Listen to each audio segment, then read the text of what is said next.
sa akin na tumakbo ka kasi kailangan ka ng tao, kasi kailangan nila ng tunay na pagbabago. So ako po bilang dati nang tumutulong, sabi ko nga po 10 years old pa lang po ako, tumutulong na po ako sa tao, hindi lang po sa tao, pati sa mga aso't pusa na napupulot ko po sa lansangan, inaampon ko.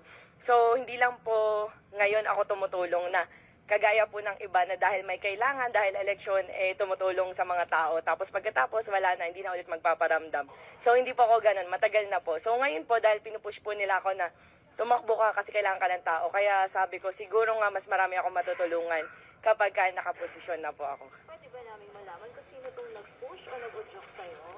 Sa totoo lang po, hindi po sila politiko or normal na tao lang po, kaibigan ko lang po.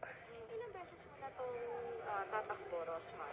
Pangalawang beses po. Nung unang beses po, hindi po ako nakaikot or nakakampanya kahit isang beses dahil nanganak po ako May panahon ng eleksyon. So, mas priority ko po yung pagbubuntis ko. Mas